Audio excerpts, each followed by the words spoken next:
Hello everybody, I'm just about to start work, but I thought I'd do a quick video showing one of the libraries that I've been working on. So let's come in here and say Quasar create, and we'll call this Supabase-composables. That's probably a good name for it. Now I'm going to have to go to my Supabase, which I believe is app.supabase.io. Yep, that's the one. So I can get all of my credentials. And then, I just opened my editor. I'm going to answer all of these questions, leave them all as the default for now. We just want to shoot through this. And I will enable Vuex, and we'll use standard. Yes, use yarn. All right, give that a second to go. Quasar Auth is the name of the Supabase, what do you call it, project that I'm going to be working with. And then we'll jump into this API section here. And we're going to use this key and this URL in order to get things working. Now, I should probably title this video something well, because I haven't even told you what I'm going to be doing it on. But basically, I'm going to show you a package that allows you to marry Vuex ORM, which is kind of like a layer on top of Vuex that allows you to work with Vuex with models. So you can do stuff like find, create, delete, rather than dealing with Vuex directly. So it abstracts a lot of concepts that you always use with Vuex. It's really nice. And basically, this is going to marry that library up with Supabase so that you can, for example, create something on the back end and then insert it on the front end with very minimal work. It's really, really cool. I think you're going to love it. All right, so let's come back here. We'll cd into Supabase-composables. We'll open that in Visual Studio Code. And first thing I usually do is go to eslint.js, and I change it from Vue 3 Essentials to Vue 3 Recommended. Now we'll say Quasar extension add. We're going to need authentication, so I'm going to add my authentication package, which is at vuauth/auth. Give that a second to run. What else can I do in the meantime? There's not much I can do in the meantime. So we'll just have to wait for that. Oh, I'll jump into my JS config. When we add the Vuex app extension, we're going to want to make sure that our alias works, which is the models alias. There we go. Now I'll come over here and I'll choose Supabase.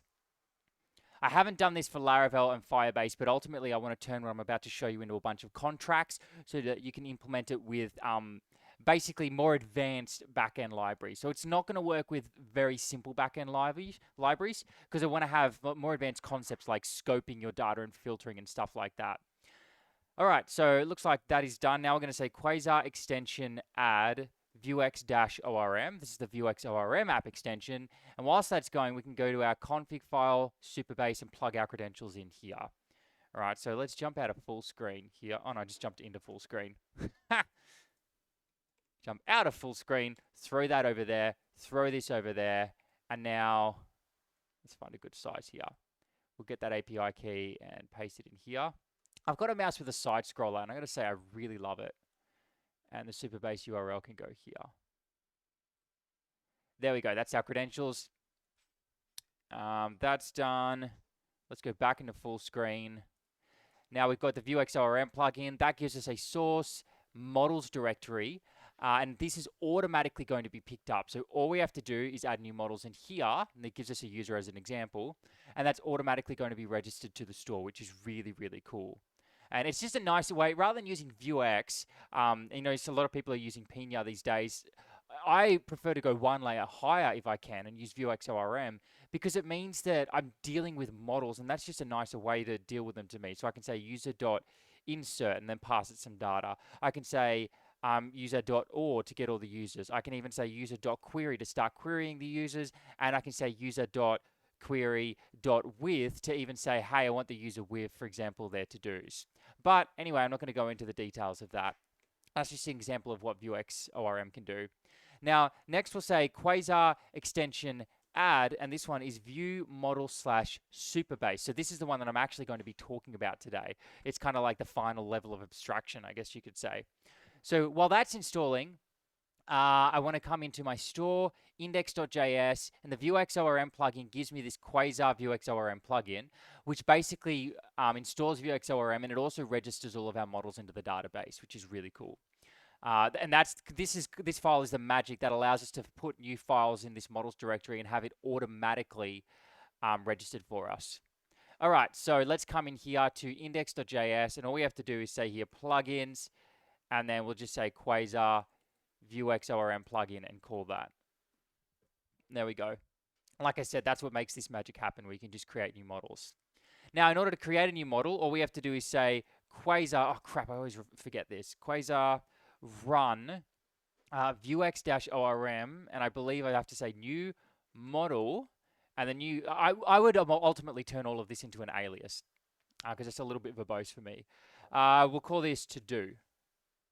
And there we go. So that's created the new to do. Now let's run Quasar dev. And while that's running, jump in this to do file, and we're going to add a body this dot string. That's basically the text of the to do. And this is basically saying that we have a body and it's going to be a string, and by default that'll be an empty string, just in case we don't feed it any data, which we often might not. Now completed is this, whoop, that's popped up, this dot boolean, and we'll set that equal to false. So by default it is not completed. Now check this out. If we go into the project here, oh, what's it squawking about? This is to jump into this file and save it, because the linter usually wants to fix a couple of things up here. There we go. Because I got a stricter linter, some of the Quasar defaults don't satisfy it. All right, so we'll open up our console here, and we jump into View. And if I go to Vuex, notice we've got to-dos registered and we've got users registered. So this is Vuex ORM basically ready to start accepting data. You'll notice that the data object is currently empty, but then when we add new objects in there, it'll show up. I'll give you a quick example of that, but I don't want this to turn into a Vuex ORM tutorial. So first, let's go to our dashboard page. This was given to us when we installed the auth plugin. And let's come in here and say to do, we'll import that. It always imports up here. To do dot insert, and then we'll give it some data. And this is going to be an array, and let's give it an object. ID is equal to 1, body is equal to do something, and what else have we got? ID, body, completed is equal to, I'll just leave that as the default. All right, so that's one example, and then we'll quickly do another one with an ID of 2. I'll just do some dummy data for now, keep this quick. And I want to show you that if I were to put in an ID of 1, basically, since they have the same ID, this object here would basically overwrite that one. This is one of the cool things about Vuex ORM. It normalizes your data. So it means if I insert this and then later on insert the same thing, then basically it updates everywhere in my app. It's really awesome. Okay, so that should be working. If I try and go to the dashboard though, that should send me to the login page. Oh, I happen to already be logged in. Am I logged in? No, I just haven't done redirects. So when I installed the auth plugin, one extra thing I have to do is go into app.view. I'll get rid of all this. You don't actually need it. Change it to script setup. And I'm going to import authenticate routes from, and I believe it is at, man, I need to remember all of this stuff, at view auth / Quasar app extension auth. No, Quasar UI auth. I really should have just had the docs up and running. Is that correct? Yep. And authenticate routes. Did I spell it wrong? Oh, it's probably just because I'm not using it. Okay, there we go. Basically, this is going to say, hey, if you're authenticated and you go to the dashboard, I'm going to send you to the login page. If you're not, if you're authenticated and you go to the login page, you go to the dashboard, you know what I mean. Basically, all of that redirect-based stuff. So now if I try and go to the dashboard, that basically handles the logic of then sending me back to the login page. All right, it does that by checking some metadata, but I won't go into that for now. Metadata on your routes. So now I can say Luke at quasarcast.com, enter my password. I think I entered it wrong. Crap. Let's give it a second. I've got really slow internet at the moment because I'm going off of my phone. And there we go, we're logged in now. Refresh the page just to double check that. Yeah, cool. Now if I go to view, notice that in to-dos we have got some data in the store. This is the data that we inserted. If I do this, throw that over there. We'll go to the dashboard. So that's this here. I've inserted this data, but notice we've only got one piece of data with an ID of 1, and it's been replaced with this one here. So that was inserted, and notice that the ID is set as the key of the object. And since this one was inserted, it then overwrote that object. Okay, so hopefully that all makes sense, but it's not that important to this video. I'd say it's slightly important. Now, the next thing I'm going to do is use that Supabase plugin, and this is where the magic happens. This is the really fun part.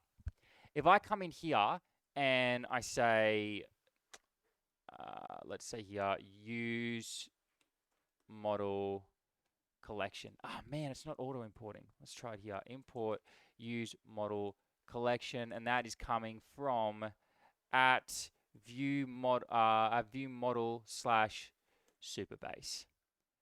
So check this out. Now, if I pass that the to do, and then I just put a dot here, this is what we've got available to us. That's the collection itself. So, for example, the to-dos coming out of the store. But we can also say index. And what that's going to do is going to hit the back end on Supabase, get me all of my to-dos, and then put it into the store. So check this out. Let's actually use some of this. We'll say const, and we'll pluck out some of that functionality. And for now, let's just pull out index. I'll pull out indexing. No, we won't do that right now. Let's just do index and collection. And we can say, hey, I want collection as to-dos, because that makes a little bit more sense to me. You know, you can start getting a bit more specific about what's being pulled out. All right, so let's come up here, and we're going to replace that with the data itself. I might wrap that in a pre-tag, just so it displays a bit nicer. Get rid of all of these classes. And now, straight away, we're going to index this. So we'll call index straight away. And there we go. It goes ahead and fetches all of our to-dos. Now, I'll refresh the page because I already inserted some before. Yeah, there we go. We've got all of our to-dos fetched from the back end and inserted into the store. How freaking cool is that? And by the way, behind the scenes, it is noticing the user that is currently logged in and automatically setting the user ID. So this is already scoped to the current user. And we didn't have to write any of that logic to get it to work. It's really, really cool. So let's just have a little play around with this now. We can also create one. So you've got use model collection there. We've also got use model API. Now, I want to quickly explain something here because this is an important concept to understand about this library. We've got use model for dealing with a single model, so creating, updating, deleting, all that kind of stuff. We've got use model collection for dealing with a collection of models. All of those use model API. Okay, so they're inheriting functionality. Use model collection inherits functionality from use model API.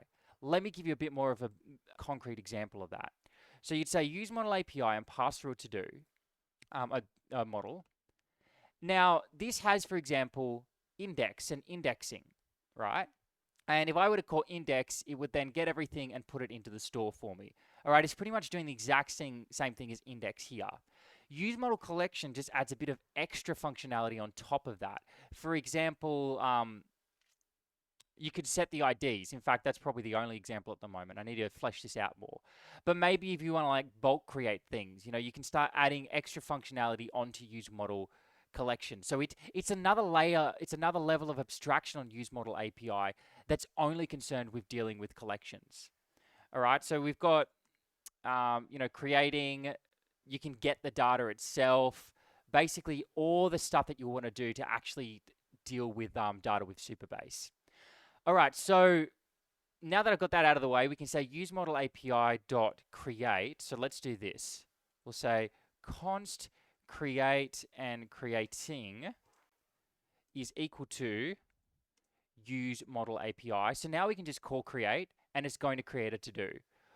And then we can know either it's creating with this creating variable. So I might want to, for example, come in here and say q-page-sticky, all right, to stick something at the bottom right of the page here. So we'll say the position of this is equal to bottom-right. And then I can say the offset of this is equal to, how about 2222? That might be a good one. A good offset. Q-button. Let's just check if that works. What have I done wrong? It's because these aren't being called. So I'm going to have to do more of the code. Let's say at click, I want you to call create to create the to-do. And let's give it an empty body. There we go. So that's going to create the to-do. And let's know if it's loading by saying loading is equal to creating. So to me, this is like really beautiful code. It really doesn't get much nicer than this, at least in my opinion. And now let's turn that into a floating action button. That's going to add the styling to make it a fab floating action button. And let's give it a color equal to secondary, and the last thing I'll do is say that the icon is equal to add. And there we go. So now when I click on this, it adds another to-do, and that's added it on the back end as well. And we get the loading spinner. All that UI stuff that you always want to do just works. If I refresh the page here, it's fetching those from the back end again, and it's working. Just to drill this home, let's jump into Supabase and then go into the database, actually table editor. Give that a second to load. I've got work in 1 minute, so I'm going to have to finish this up. Anyway, I'm sure you believe me, but notice that they've now been inserted into the database. Really cool stuff. Now, I wish I had time to show you this, but I really do have to go to work. You've even got stuff like updating, deleting. So we've got another composable called use model, and this is the really exciting one. So I'll just quickly show you the API here. Use model. Now, oh, got to send through a to-do. Is that going to work now? Oh, get rid of the const. My bad. Now, here's the cool thing about use model. It's got a form that's automatically created for you. So it automatically creates a form that gets rid of it gets rid of the ID and created at and updated at fields, for example, because you would never want to actually update them. And it automatically creates a form for you. And then what it does is you can update that form and then call create. So you don't have to create the form or anything like that. It's just there based on your model. And then you can just call create. Or if you really want, you can create the form yourself if you've got needs that need more flexibility, and then just pass the form through to create. So you don't have to use this form that's provided to you. But it's so nice because it means you don't have to do any of that extra work yourself, and it means you can develop really, really fast. Then you've got creating, so you can know if it's creating. This find function here, what you can do is set the ID. So I can say, for example, id.value is equal to 4 to set the ID, and then I could call find. So for example, let's just call this to do service is equal to that, and then we could say to do service.id.value is equal to 4. Usually you would use to structuring like what I've done up here, but I just want to show you this quickly. And then you could just say to do service.find, and it's going to find a to do with the ID of 4. But it gets better.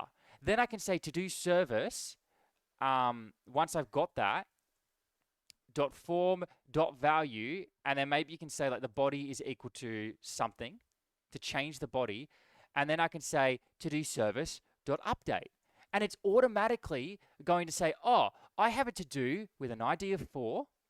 I'm going to go ahead and then update that to do with the form that I've got now.